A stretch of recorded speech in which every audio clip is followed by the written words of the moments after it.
Gusto niyo ba magbakasyon pero limitado ang oras niyo? Tara, samahan mo kami nung team building namin nung kasagsagan ng bagyong Pipito. Pagpasok mo pa lang sa lugar na to, dama mo kaagad yung relax na vibe. Kulang-kulang 3 oras sa biyahe lang mula Ortigas hanggang San Rafael, Bulacan. At kahit na signal number 3, tuloy pa rin ang team building. Siyempre, nakapag-reserve na kami. Kompleto nga pala ang gamit nila dito. May gas stove, may refrigerator na may freezer. May ihawan na rin, huwag niyo nakalimutan magdala ng uling. At kung may kasama naman tayong bata, save din dahil may mababaw na portion dito sa swimming pool. Okay. At kung makikita niyo sa kabila ng kawayang bakod na yan, open space po yan kaya walang kapitbahay na magagalit sa inyo kung maingay man kayo.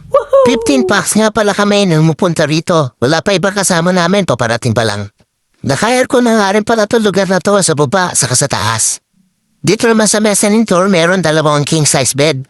At ang dami rin nila binigay na extra foam para relax ang tulog. Meron din kasama yung mga unan at blankets. Wow. Di ba dyan sa mga foams na yan, binaba namin sa sala at yung mga boys dun sa baba na tulog. Villa 1 nga pala ang kinuha namin.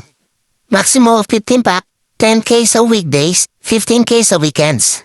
At huwag niyo rin kalimutan magdala na extra dahil may deposit sila. Doon nila ibabawas yung mga nakuha niya sa snacks.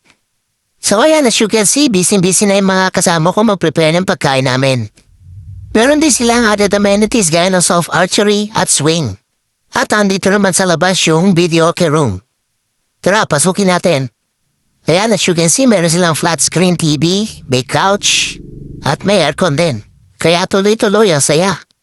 At pagdating naman sa mapaparkingan, huwag kayong mag-alala. Maluwag ang parking nila dito, may bubong. Kaya safe na safe ang mga sasakyan nyo. Mula sa parking area may susundo sa inyong e-bike, kaya hindi na kayo mapapagod maglakad papunta sa bila. Para sa karagdagang impormasyon tungkol sa resort na to, visit nyo na yung Facebook page nila, may ilalagay ko sa hulihan ng video na ito. Paano guys, hanggang dito na lang, alam ko mag-enjoy kayo gaya ng pag-enjoy namin. See you on my next vlog, bye!